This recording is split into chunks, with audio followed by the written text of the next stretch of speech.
mystery of iniquity라고 하죠. mystery of 네, iniquity. 네. 죄의 신비라고 했습니다. 그러니까 이제는 하늘나라 가서는 그건 알 거고 여기 있는 것만 알고 락도 가면 돼.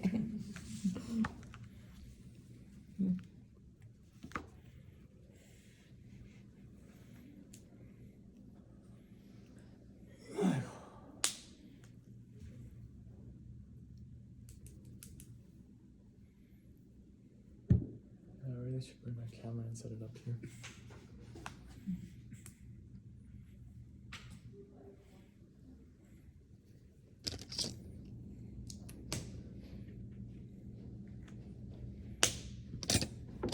컴퓨터 같아요. 네, 컴퓨터 같은 거요. 컴퓨터 같은 거예요. 키보드 없는 컴퓨터죠. 왜냐면 우리는 아이패드가 저만한 것들이 있는데. 아, 이게 아이패드네 이게. 근데 내 거는 그렇게 그런 거 못하는데. 아니 주세요. 제가 최대한 큰 거 사가지고. 움직이시면 안 됩니다. Move the water bottle. 또 걸린 게. Your hands are in the way. 저도 보이나요? I guess it's fine. Your hands look 제가 great. 파인하지 않습니다. 이건 뭐 다른 거 필요한 거 있으세요? 괜찮습니다. 네, 놔주시면 됩니다.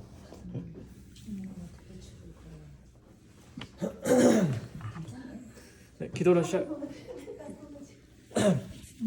시작하겠습니다. 네. 하늘에 계신 아버지, 오늘 이렇게 또 다시 말씀 연구하러 모일 수 있도록 도와주셔서 감사합니다. 함께하는 시간 축복해 주시고 우리가 성경을 볼 때 보는 틀이 우리가 꾸준한 거라는 걸 알고 안심된 마음으로 성경을 볼 수 있도록 도와주세요. 아멘. 예수님의 이름으로 기도드렸습니다. 아멘. 우리가 성경을 이제 볼 때요, 이렇게 창세기 1장, 창세기 1장에 뭐가 나오죠? 창조죠. 창조. 창세기 2장은요? 창세기 2장에는 창조를 더 그러는데 디테일하게 나와. 그러니까 여기는 창조 몇날 뭐 했다. 그러니까 이거 what이에요. what. 그리고 이제 how. 어떻게? 그러니까 여기는 이제 이거는 뭐 description 설명해 주는 거죠. 우리가 이제 1장에서 이날 이렇게 있었고 저래라 했다. 근데 이 장에서는 어떻게 하셨는지 조금 더 묘사를 해주는 거죠. 좀 더 디테일하게. 이제 그게 이제 성경에 이제 그런 게 이제 나오는데요. 우리 다니엘서 1장을 보자면 다니엘서 1장 1절하고 1절 보겠습니다.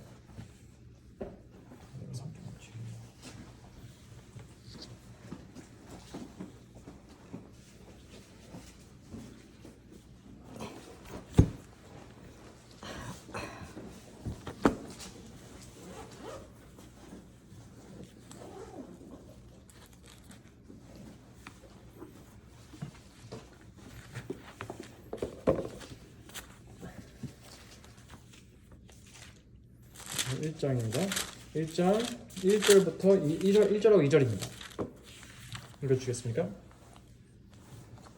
유다 왕 여호야김이 위에 있은 지 3년에 달을 넘은 느부갓네살이 예루살렘에 이르러 그것을 애워쌌더니 주께서 유다 왕 여호야김과 하나님의 정기구 얼마를 그의 손에 비치심에 그가 그것을 가지고 신할 땅 자기 신의 묘에 이르러 그 신의 보고에 두었더라. 창고에 두었더라. 성전 기구들이 바벨론으로 갑니다. 그렇죠? 근데 여기서는 그냥 이 일이 있었다만 얘기하지 what happened만 얘기해주지 이거에 대해서 왔던 그 사람들의 반응 how they felt about it 사람들이 어떻게 그 반응했는지 그 feelings 얘기해주지 않습니다.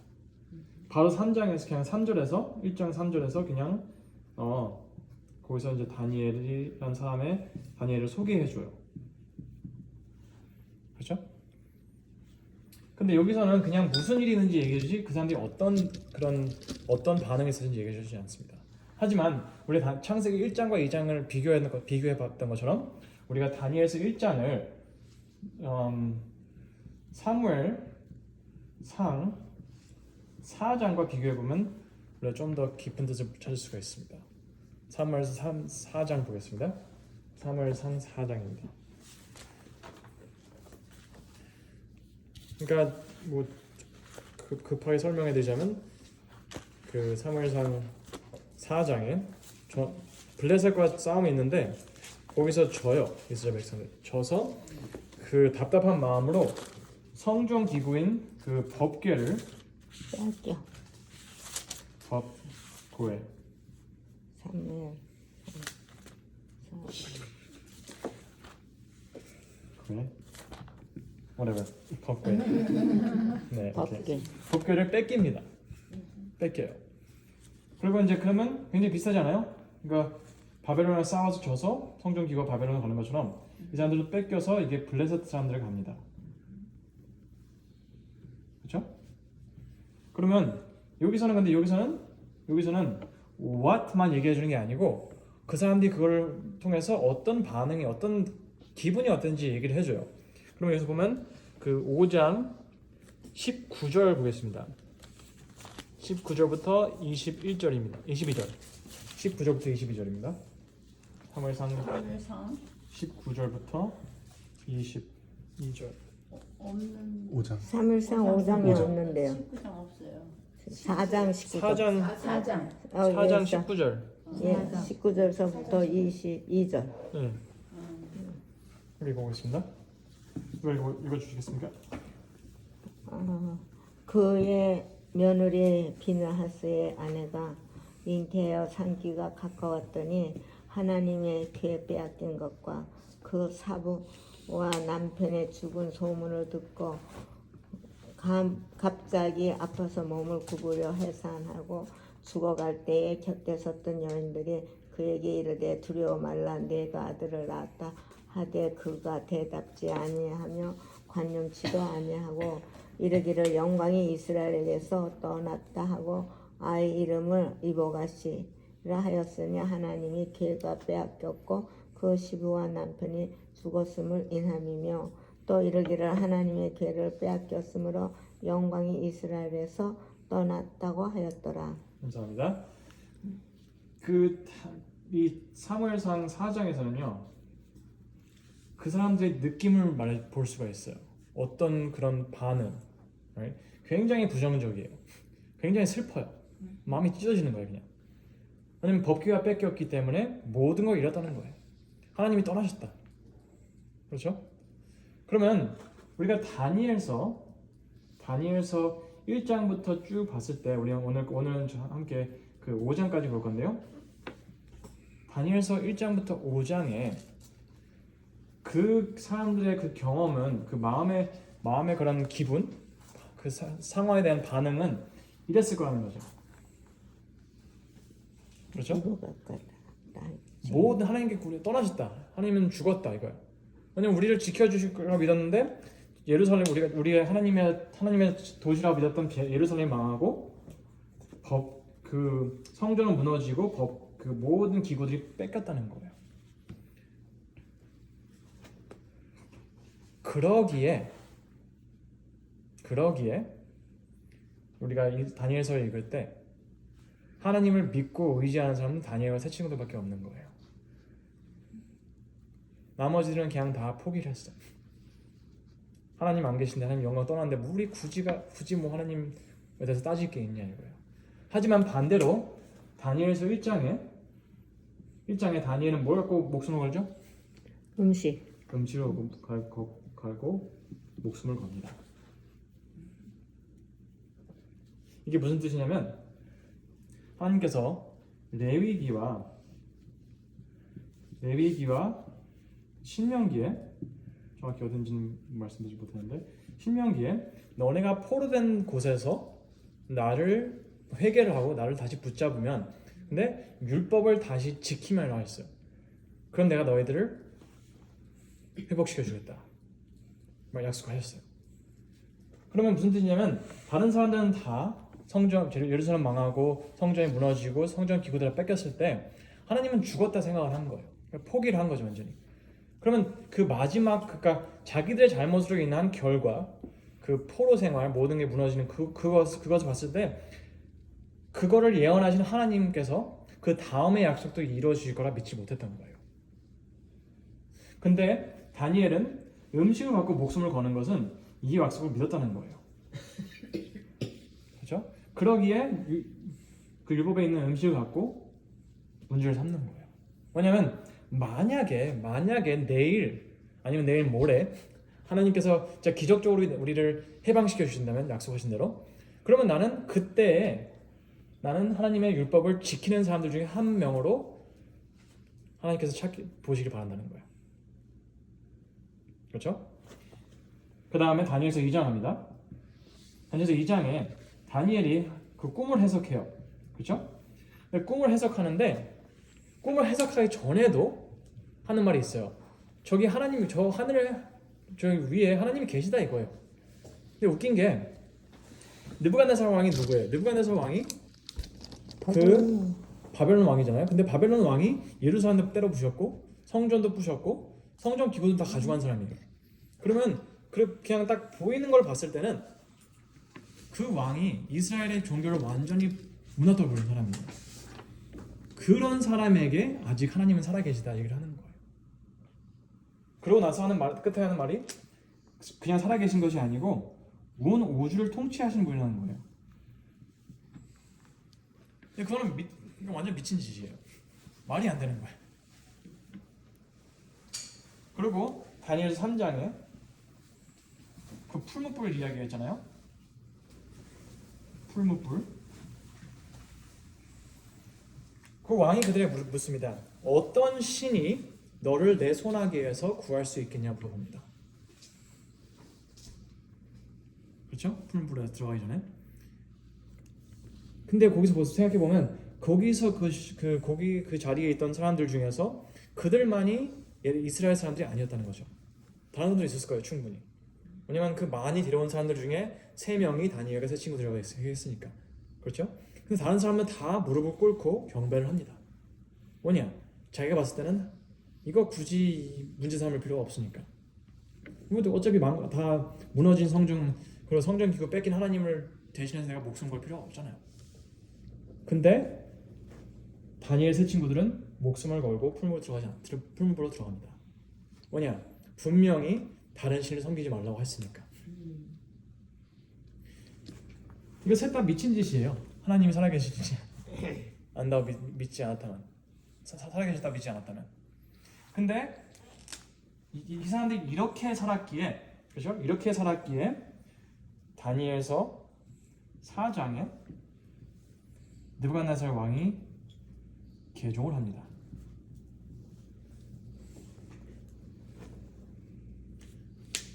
무슨 뜻이냐면 이 왕이 자기가 무너뜨린 그 성전, 자기가 다 털어버린 그 성전을 상징하는, 성전이 상징하는 그 하나님을 목숨 걸고 지킨 이 사람들을 봤을 때 아직 살아 계시는구나 하는 걸 진짜 마음속 깊이 깨달은 거죠.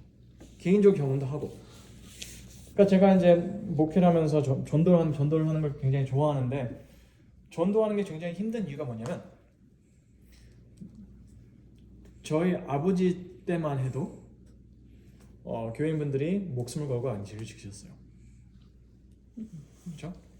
그러면 제가 안식을 굉장히 중요하게 여기고 진짜 목숨보다 중요하게 여긴다면 주위에 있는 사람들은 너 왜 그래? 하고 물어보는 거죠. 그러면 우리는 그거에 대한 그 설명을 해줄 기회가 와요. 그러면 그 사람들이 봤을 때 저렇게 심각하게 생각하는데 뭔가 있지 않을까 하면서 궁금증이 생기게 되는 거예요. 근데 지금 전도가 힘든 이유가 뭐냐면 목숨 걸 것도 없는데 안식일 안 지켜요. 그러면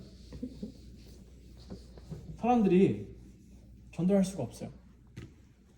내가 봤을 때 너도 옵셔널 한 것 같은데 if it's optional for you, 내가 굳이 왜 이걸 해야 되냐 이거예요. 뭐 안식 일요일날 가든 교회 가든지 월요일 가든 상관이 없지 이렇게 나오는 거예요. 근데 다니엘과 세 친구들이 그렇게 그 율법을 중요하게 여기고 목숨을 걸었던 이유는 내 주위에 있는 상황과 상관없이 하나님은 살아계신다는 걸 믿었다는 거예요. 근데 그걸 믿는 그 행동들의 모든 핵심은 율법에 있었다는 겁니다. 그렇죠? 율법에 어떻게 먹는지 들어가 있었고 율법에 보면 하나님께서 모든 걸 통치하신다고 보여주셨고 왜냐면 그 십계명 중간에 나오는 게 우리 안식 교리잖아요. 왜냐면 교리에 보면 안식을 보면 하나님께 천지를 창조하셨다는 거잖아요. 그렇죠? 그리고 절대 다른 신들에게 경배하지 말라. 다 모든 게 다 율법 모세오경에 들어가 있어요. 그리고 이제 제가 이제 그 다니엘서 2장을 이제 보는데요. 참 우리가 잘못 이해하다 보면 너무 이렇게 우리가 그 예언 중심으로 다니엘서 2장을 보다 보니까 다니엘서 2장의 원래 그 주어진 이유를 놓쳤다는 생각이 들더라고요. 무슨 뜻이냐면요. 그 다니엘 2장에 보면 그 왕에게 그 꿈을 주신 이유가 왕이 미래에 대해서 궁금해하고 있었다고 했어요. 무슨 미래일까요? 나라에 대한 자기 나라에 대한 걱정이에요. 근데 그 질문을 답해 주시기 위해서 꿈을 주신 거예요. 그러면 우리는 느부갓네살 왕이 그 꿈 속에서 어떤 메시지를 받았어야 되냐 그거를 먼저 알고 다니엘서 2장을 예언적으로 해석을 해야 합니다. 그렇죠? 우선 머리가 뭐죠? 바벨론이죠. 그 다음에 여기는 메데 페르시아, 그리고 여기는 그리스죠. 그리고 로마, 여기가 이제 디바이드 유럽이에요. 그렇죠? 오늘날 살아가는 때죠. 근데 이 느부갓네살 왕에게 말씀해 주신 거는 굉장히 단순해요. 너네 왕국이 여기서 끝날 거라 이거예요. 아마 네 손자까지 가고 거기서 끝날 거라는 거예요. 그리고 다음 나라들 올 거라 이거예요. 그럼 사실 이게 참 그 자기의 나라의 미래를 걱정하던 왕에게는 참 희망적인 메시지가 아니에요. 그렇죠? 근데 그거를 이제 마음에 안 들어서 하는 짓이 3장에 온몸을 금으로 만들어서 내 나라는 영원할 거다라고 이제 한 거죠. 근데 여기서 하나님의 나라는 언제 시작하는 건가요? 바벨론서부터. 바벨론에서 그렇죠? 근데 우리는 주로 우리 안식교회들은 언제 시작하는 것처럼 살아가나요? 돌나라서. 돌나라에서 오는 것처럼 시작을 생각하면서 살아갑니다. 우리는 예수님의 재림을 기다리는 사람들이라고 해요.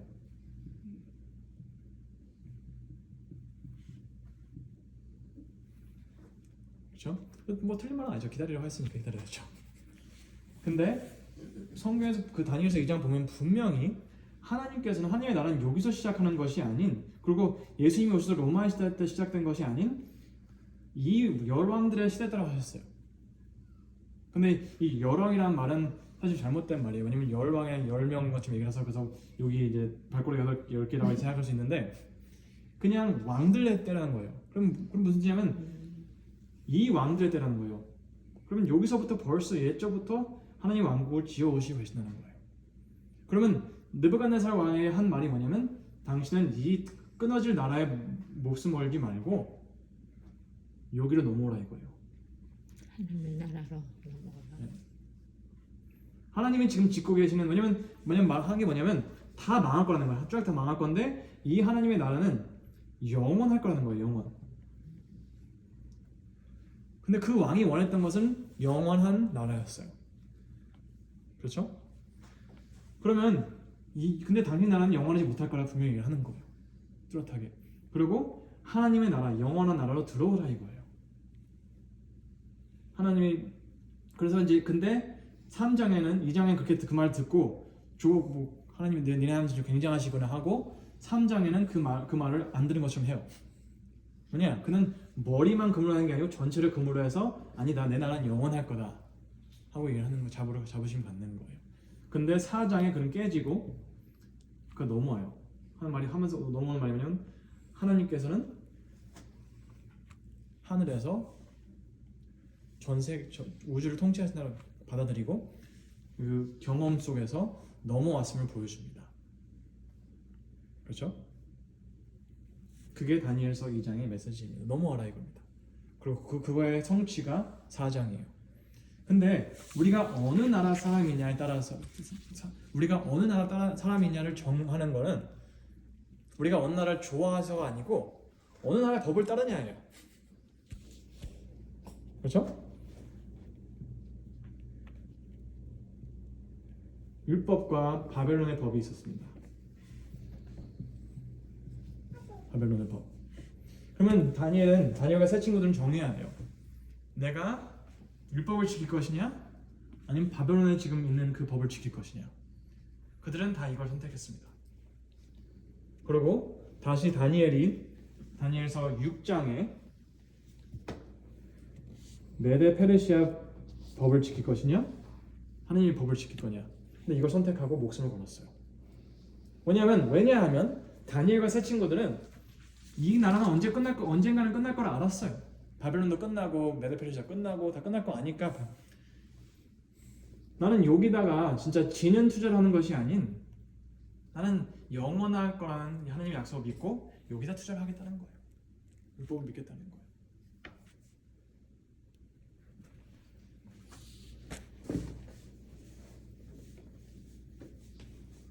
예수님께서 그 산상보훈에서 산상보훈을 이렇게 시작을 하세요. 처음엔 축복받는 사람들이 어떤 사람들이 말씀해 주세요. 축복. 심령이 가는. 심령이 가는 그죠? 자는 분분이 아니고 쭉 그 다음에 하신 말씀이 이 축복받는 사람들은 세상에 소금이 되고 빛이 된다는 거예요.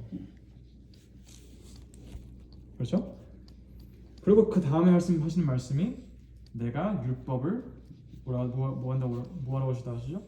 완성케. 성취 완성 법을 온전케 하려고. 온전케.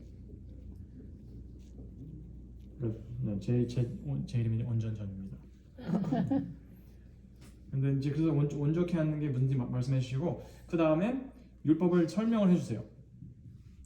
다시 그 잘못된 해석에서 그걸 깨트리시고 올바르게 해석을 해주세요. 그렇죠?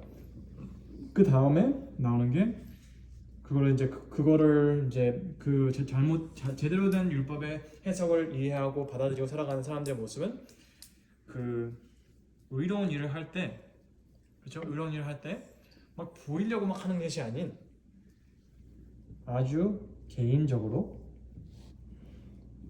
하는 경험을 한다는 거예요.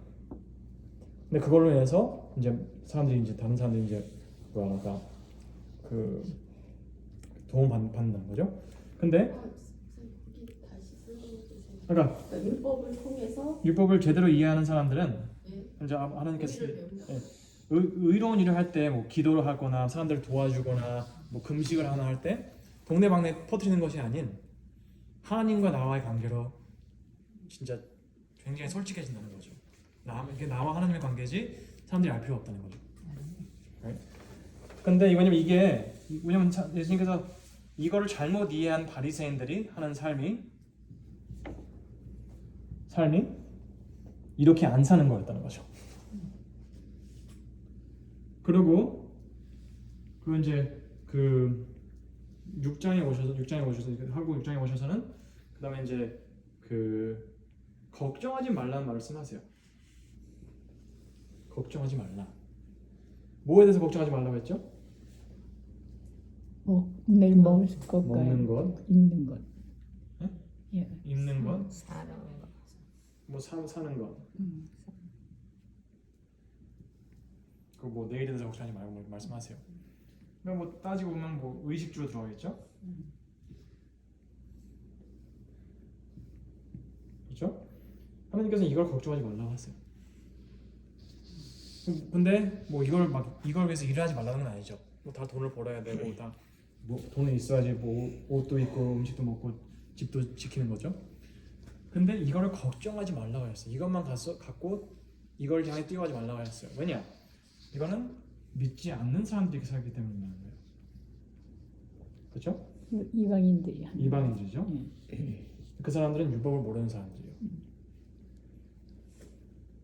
그리고 쭉 끝에 하신 말씀이 근데 이거를 대조하는 것은 우리는 어떻게 살아야 된다고 하시죠?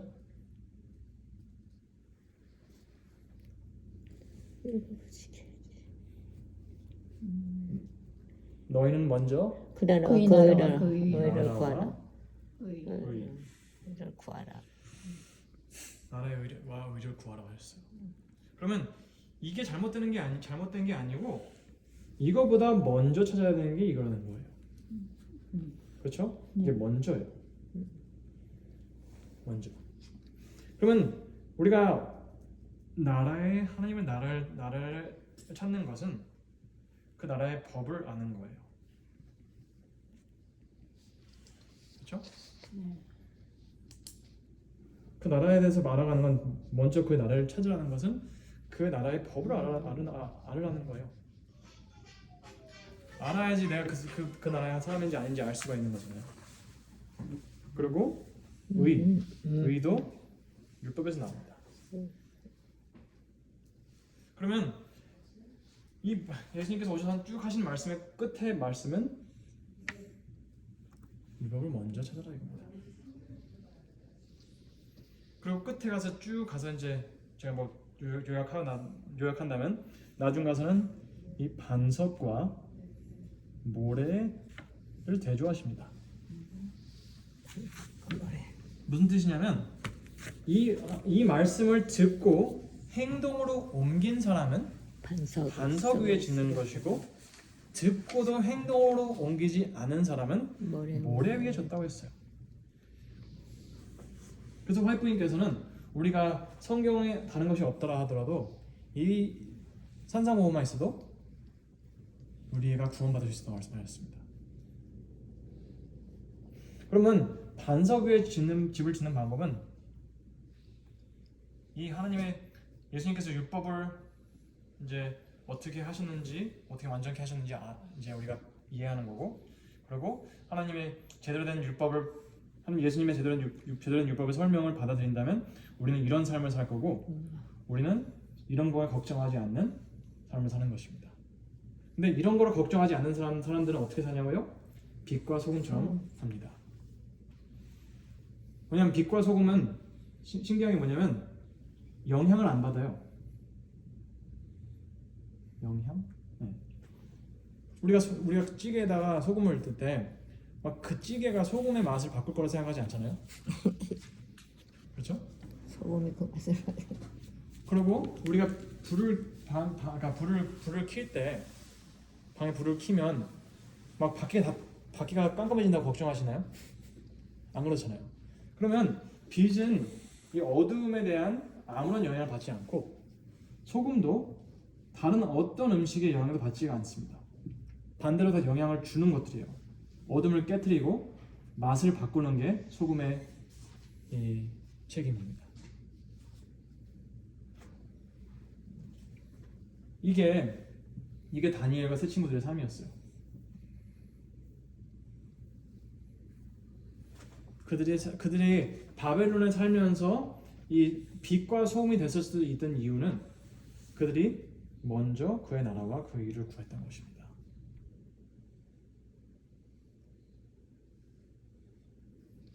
이해되시나요? 질문 받겠습니다.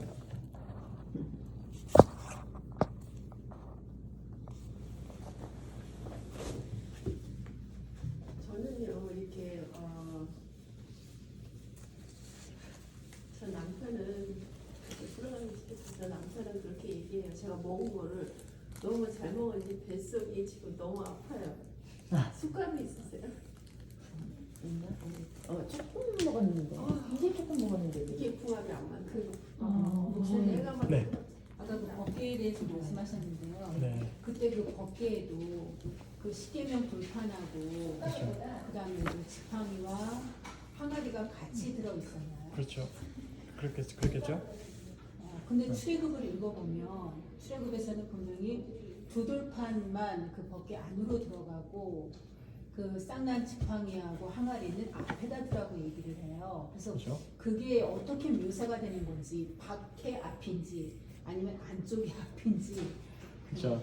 근데 제가 이제 오면서 이제 잠깐 얘기를 했는데요.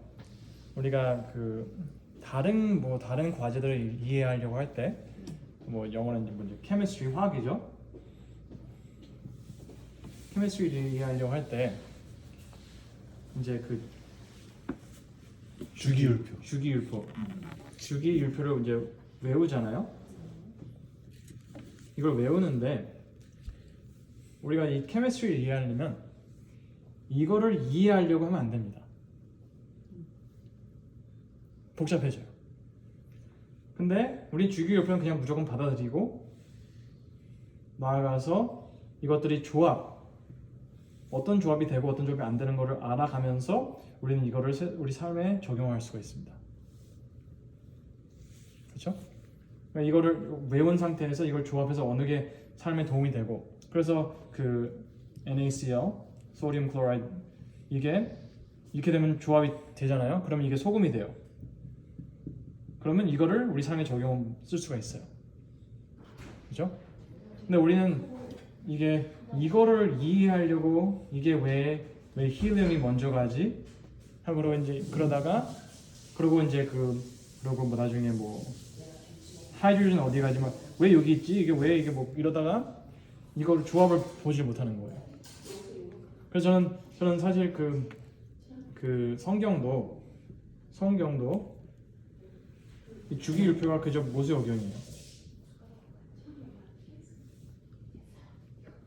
그래서 우리가 그거를 이제 이해하는 건 중요한데, 그건 이제 이해하는 중요한데, 이거를 우선 우리 머릿속에 그냥 이해되든 안 되든 머릿속에 넣으면 우리가 조합을 보게 돼요.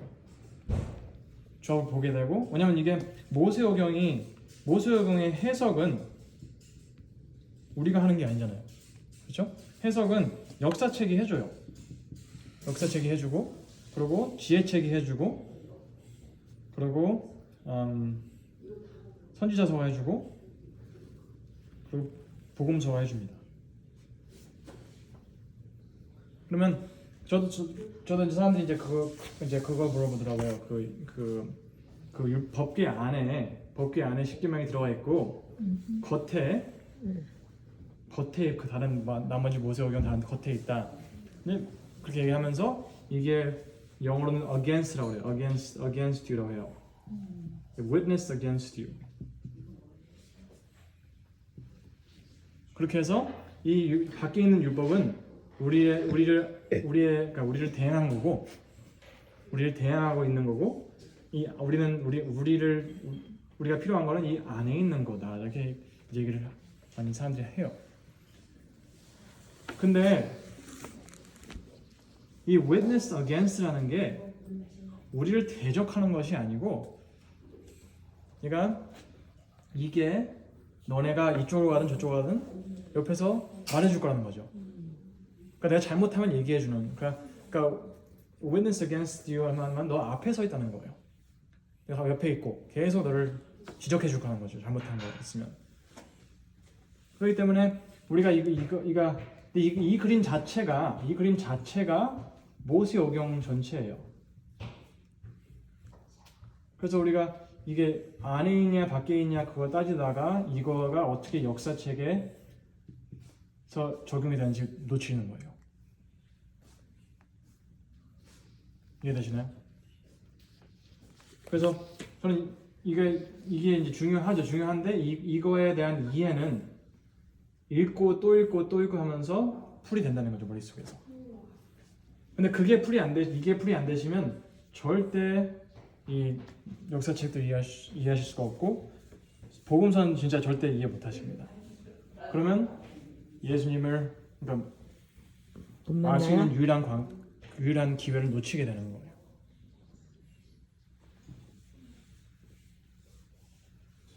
그럼 그 두 가지 없어졌다라는 그 내용까지도 그 지팡이하고 네. 항아리가 질문 없잖아요. 그렇죠. 네.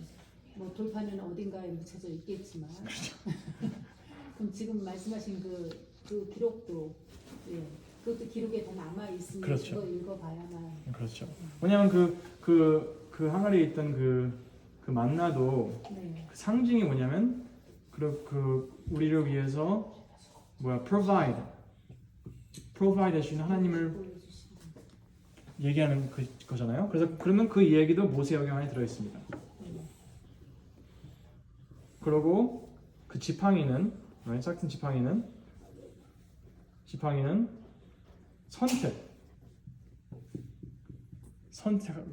아론과 아론의 자녀들을 선택하셨다는 걸 보여주는 거잖아요. 그럼 그 이야기도 모세오경에 있어요.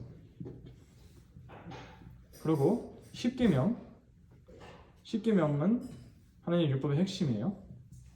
그렇죠? 근데 이거에 대한 것도 모세오경에 모든 설명이 필요한 설명이 다 나옵니다. 그래서 이거 들어있냐 이것만 들어있냐 하고 걱정을 하시다가 모세오경에 중요한 함께 해서 주는 조합을 못 놓치신다는 거죠.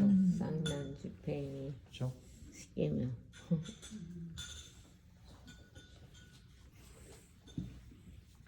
조금 이따 엽니다.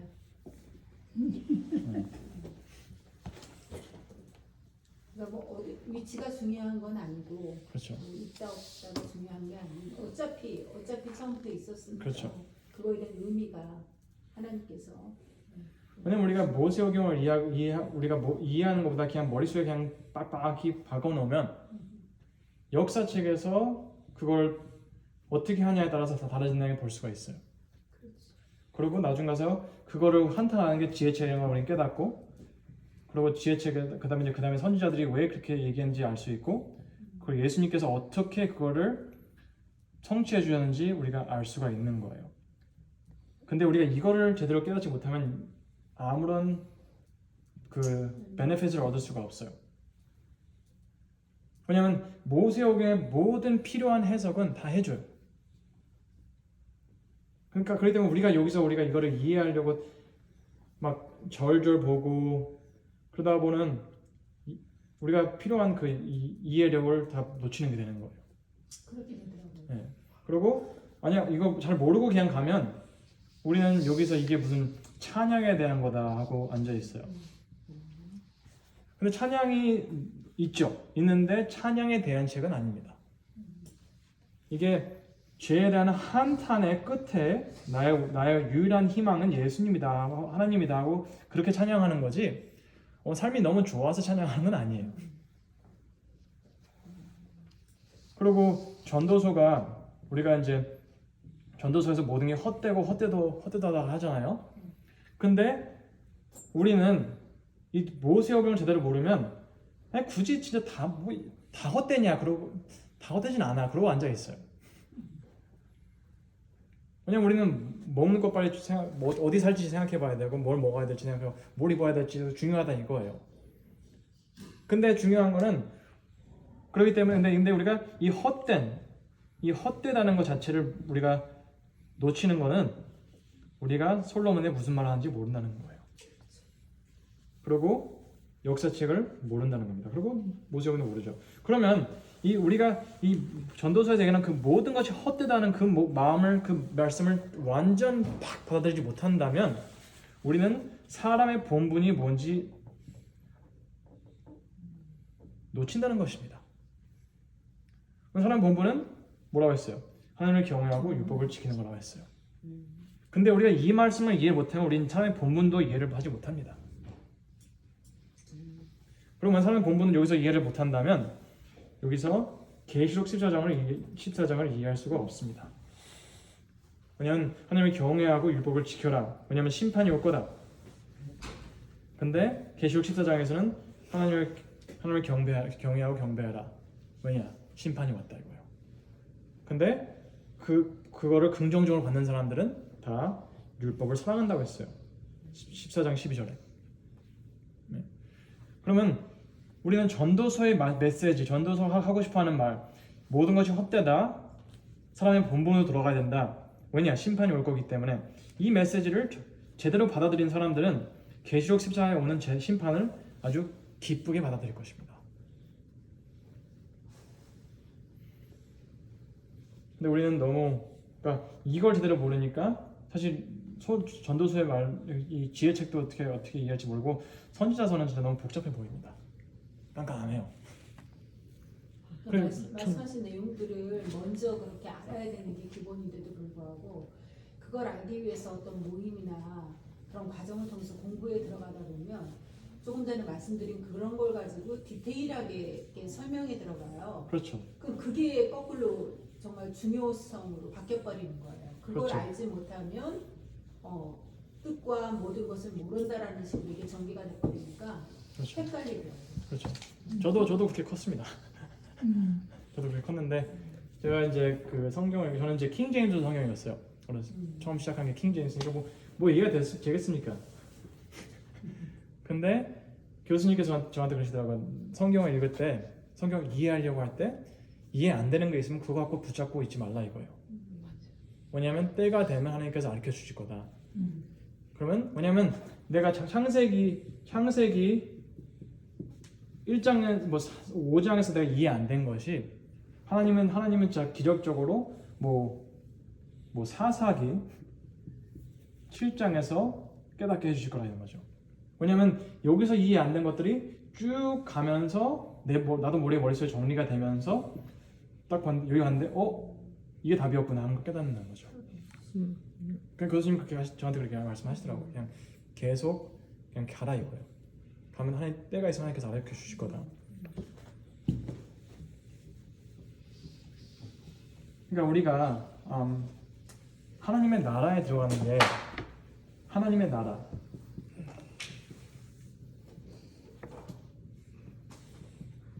다니엘서를 보면서 그 제일 큰 그 대조가 뭐냐면 하나님의 나라냐 아니면 나의 왕국이냐는 거예요. 맞다. 왜냐면 그 느부갓네살 왕의 4장에 이게 이 위대한 바벨론이 내가 내 영광을 위해서 만든 것이 아니야 그렇게 얘기를 해요. 그러고 나서 바로 벼락 맞고 정신병자가 돼요. 그렇죠? 근데 이제 끝에 가서 하는 말이 하나님께서는 영원하시고 천국에서 모든 걸 통치하시고 그리고 그 교만하게 걷는 모든 사람들을 낮추실 수 있다는 거예요. 낮추시다. 그렇죠? 맞나요? 점을 빼야 돼. 나이걸? 고점을 빼야 돼. 그냥 나요? 낮추? 아니야 아까 맞았어. 나 잘 지읒. 그러니까 이거를 깨트리는 게 이게 하나님의 목표입니다. 나의 왕국을 깨뜨리게. 근데 우리 마음을 깨트릴 수 있는 거는 우리 자신이 할 수가 없어요. 아무리 열심히 회개한다고 해도 할 수가 없어요. 왜냐하면 내가 하는 건 다 나한테 좋게 보여요. 예 맞아요. 그러기에 성경에서 분명히 우리가 우리 마음을 모른다고 하셨어요. 이 세상에 그 어떤 것보다 deceitful, the most deceitful above all things 하셨어요. 그러면 우리 마음을 알 수 있는 유일한 방법은 히브리서 4장 12절에 말씀이라고 했어요. 말씀. 근데 말씀이 이 세상에 있었을 때 말씀은 신약이 아니고 구약을 말하는 거였어요. 왜냐하면 구약에서 나오는 그 모세오경에 그걸 무시하고 살아간 역사책 그리고 그걸 한탄한 지혜책 그리고 그거에 대한 하나님의 반응 선지자책 그걸 보면서 우리 마음이 깨질 거라는 거예요. 맞습니다. 아멘. 근데 우리가 살아가면서 나는 하나님의 나라를 집중하고 살아가냐 나의 왕국을 집중하고 살아가냐 이거는 단 한 가지로 갈라집니다. 될 것 같은데요? 한 가지로 갈라집니다. 우리가 잠언 3장 5절 6절을 보겠습니다. 5절 6절 잠언 3장 5절 6절입니다. 이 한 가지로 모든 게 갈라집니다.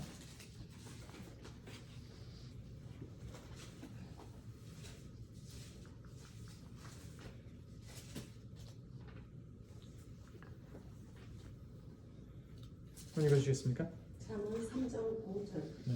너는 마음을 다하여 여호와를 의뢰하고 네 명철을 위하여 무시하지 말라. 너는 범사의 그를 인정하라. 그리하면 네 길을 지도하시리라. 그렇죠. 많이 들어본 절이잖아요. 그러니까 무슨 말이냐면 너는 하나님의 나라를 위해 살아가야지 나의 왕국을 세우지 말라는 거예요. 그렇죠? 근데 우리는 7절 보겠습니다. 7절 뭐라고 하죠? 3장 7절 스스로 지혜롭게 여기지 말지어다 여호와를 경외하며 악을 떠날지어다. 감사합니다. 우리가 이 7절을 본다면 스스로 지혜롭다 하지 말고 하나님을 경외하고 악에서 떠나라고 했어요. 그럼 무슨 뜻이냐면 스스로 지혜롭다고 생각하고 하나님을 경외하지 않는 게 악이라는 거예요. 그렇죠? 그럼 우리가 모세오경을 안 보는 이유가 우리가 굳이 안 읽어도 된다고 생각하니까 안 읽는 거예요. 맞아. 우리가 진짜 막 알아야 된다고 생각하면 모세오경 다 볼 거예요. 그렇죠? 근데 우리가 굳이 모세오경을 꾸역꾸역 안 봐도 된다고 생각하는 것은 어느 정도 우리가 이해를 한다고 생각하기에 안 본다는 거예요. 근데 왜냐면 반대로 하나님을 경외하는 방법 자체가 율법에서 나온 거거든요. 그렇죠? 그러면 스스로 지혜롭다 생각하지 않고 하나님을 경외하는 유일한 방법은 율법을 보는 거라는 거예요. 그러기에 마지막 가서 그 전도서의 마지막에서 하는 말이 사람의 본분은 여기 있나니 하나님을 경외하고 율법을 지켜야 하는 거예요. 이게 본분이에요. 본분이라는 건 이제 뭐 본분 그러니까 적어도 이건 해야 한다는 거잖아요. 본분이. 예. 그렇죠? 다른 건 몰라도 적어도 이건 해야 한다는 거예요. 그러면 전도서의 말은 여기로 가라 이거예요. 여기로.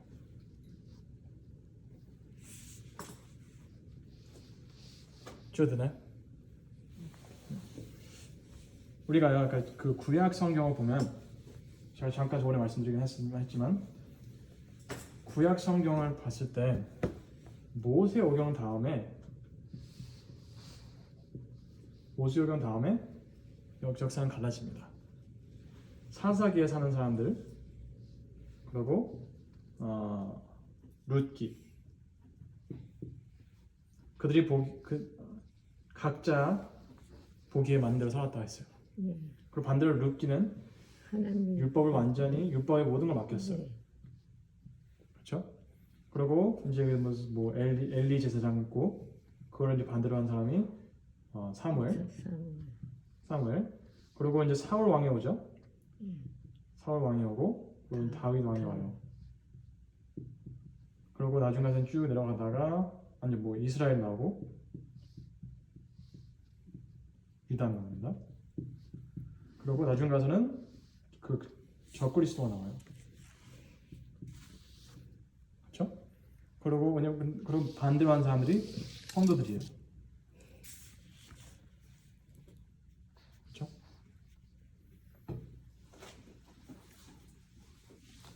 이 사람들의 다 공통점이 뭐냐면 율법을 무시했다는 거예요. 하나님께서 엘리야에게 메시지 보내실 때 하신 말씀이 너가 너의 아이들을 나보다 더 경외했다고 그랬어요. 그럼 율법을 어겼다는 거죠. 그렇지만 이 사람들은 반대로 다 하나같이 율법을 사랑하는 사람들이었어요. 제가 저번에 말씀드린 것 같은데 우리가 14만 4천이 이게 실제 번호인가 아니면 상징적인가 맨날 싸우잖아요. 네. 그렇죠? 이게 근데 따지고 보면 실제든 상징적이든 뭐가 중요합니까? 들어가면 되지. 맞아요. 난 그렇게 생각해. 그렇죠. 왜냐면 이걸 주장하는 사람이 맞았다고 해서 그게 그 사람이 좀 더 들어가는 게 더 쉬워지는 게 아니에요. 그리고 이게 상징적인 해서 맞았다고 해서 그 사람이 들어가는 사람들 서로 대하는 걸 보면 못 들어가는 사람들 다. 근데 들어가려면 뭘 해야 되냐면 뭐 특별히 이거를 이해하는 것보다 우리가 이 사람들과 공통점이 있어야 되는 거예요. 그럼 우리도 성도들 하나님의 계명과 그 예수님의 믿음을 지키는 사람입니다.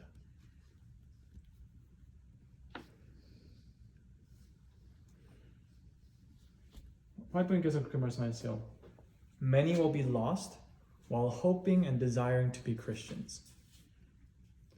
무슨 뜻이냐면 많은 사람들이 그리스도인이 되고 싶어하고 되려고 노력하다가 구원에 이르러가는 거예요. She says they don't come to the point of becoming Christians. 그러니까 진짜 그리스도인이 되는 곳까지 못 간다는 거예요. 무슨 뜻이냐면 많은 사람들이 거의 다 이쪽으로 오고 싶어 해요. 그러니까 교회를 다니겠죠. 하지만 보세요. 이 사람들도 다 교회 다니는 사람들입니다. 다 이스라엘 사람들이잖아요. 다. 이 적그리스도까지도 종교 기관입니다. 근데 그래서 하나님의 말씀 계속 하신 말씀 나오라는 거예요. 이렇게 살지 말고 루트처럼 살아라 이거예요. 그리고 사무엘한테 하신 말씀은 지금 따져보면 엘리 제사장처럼 살지 말라 이거예요. 그렇죠? 이렇게 살지 말고 너는 제대로 살아라. 그 말씀이 어렸을 때 주신 말씀이었어요. 그리고 사울을 보고 다윗이 배운 게 이렇게 살면 안 되는구나. 율법을 사랑해야 되는구나 깨닫는 거예요. 다윗이. 왜냐면 다윗의 삶도 보세요. 다윗이 사실 처음부터 잘한 게 아니에요. 왜냐면 처음에 사울이 자기를 죽이러 왔어요. 그렇죠? 죽이러 왔는데 안 죽여. 안 건드려요. 왜냐? 굉장히 중요한 사람이니까. 하나님의 기름 부음 받은 사람이니까 안 건드려요. 그렇죠? 근데 이게 웃긴 게 사울은 안 죽여요. 근데 생각해 보세요. 자기를 죽이러 쫓아다니는 사람이에요. 완전 모든 걸 투자해서 죽이러 따라다니는 사람이에요. 근데 안 죽여. 그렇죠? 근데 바로 다음에 누구 이야기 나온지 아세요? 사울을 안 죽이고 나서 그 다음에 누구 이야기 나온지 아세요?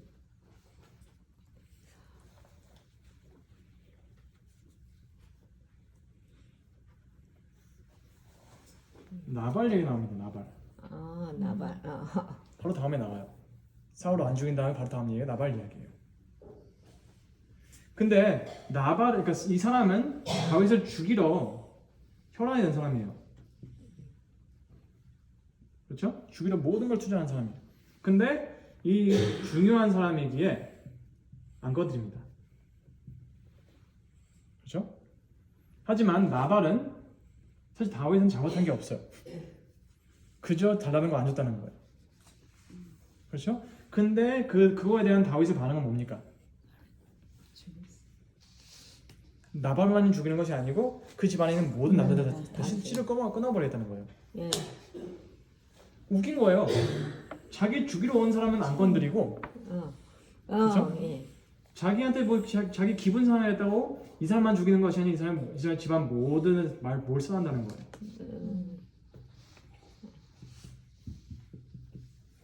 우리는 다윗을 굉장히 좋게 봐요 여기서. 그렇죠? 예. 아니면 하나님의 중요한 그 사람을 살려줬으니까. 근데 중요하지 않은 사람,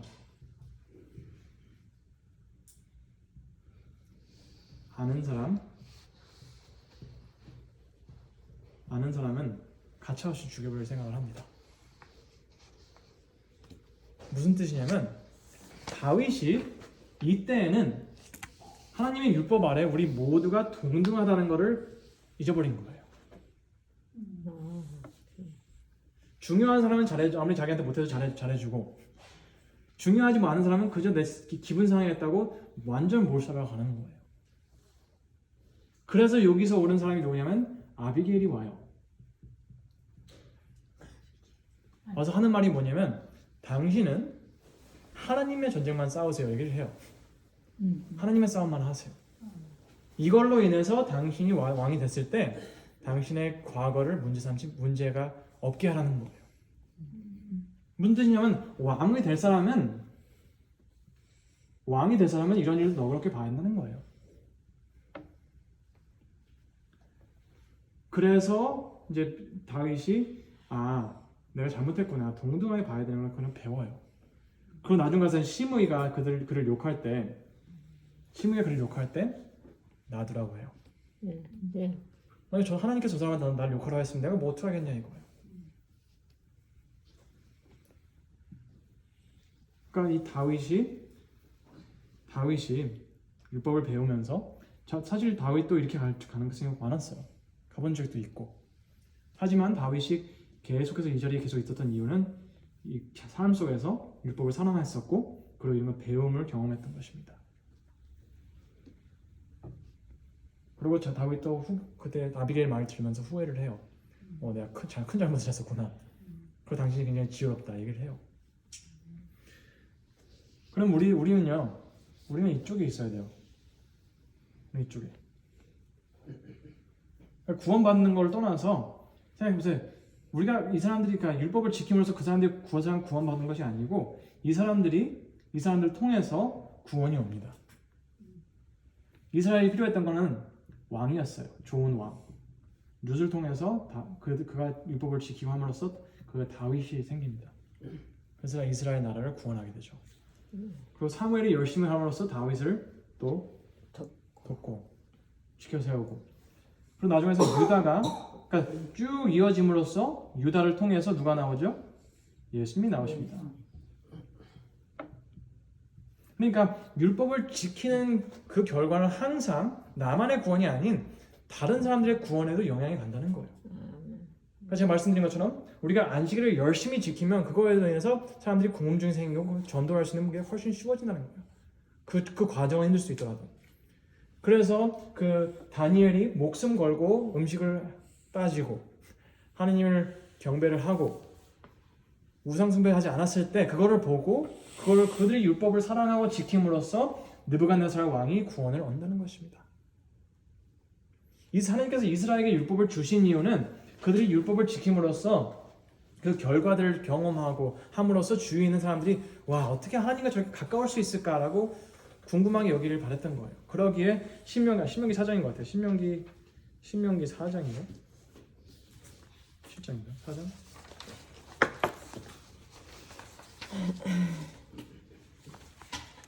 네, 4장 6절부터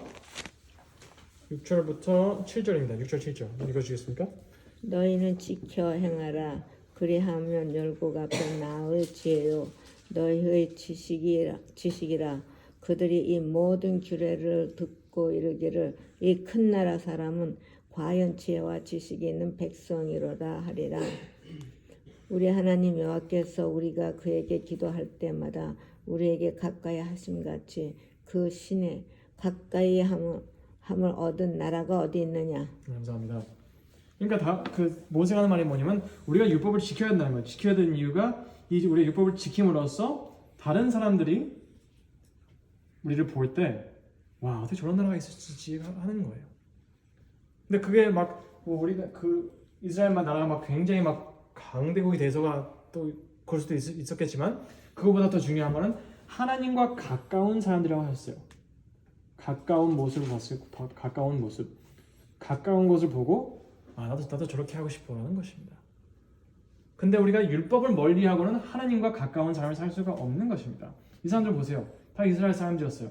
근데 그들이 이 율법을 사랑하지 않았기에 하나님과 아주 먼 거리에 사는 사람들이 됐습니다. 그들을 통해서 아무런 역사를 하실 수가 없었어요.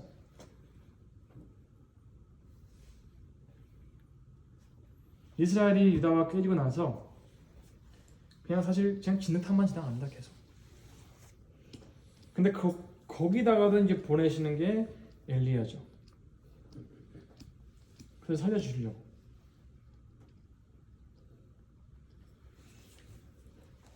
네, 뭐 여기까지인데요. 오늘은 저는 아까 질문을 하려고 했던 게 저 남편이 그런 이야기 많이 해요. 성경 공부 좀 그만해라. 나가서 전해야지. 맨날 공부만 하고 전하지 않으면 그 공부가 무슨 소용이냐 그런 말을 많이 해요. 그래서 처음에 그 이야기 들었을 때는 진짜 막 자존심이 팍 살렸어요. 뭐야 뭐 그랬는데 제가 가만히 생각해 보니까 모든 공부가 내 지식을 늘리려고 하는 게 아니잖아요. 그러니까 예를 들어서 너희는 먼저 그의 나라와 그의 일을 구하라. 알아요. 마태복음 6장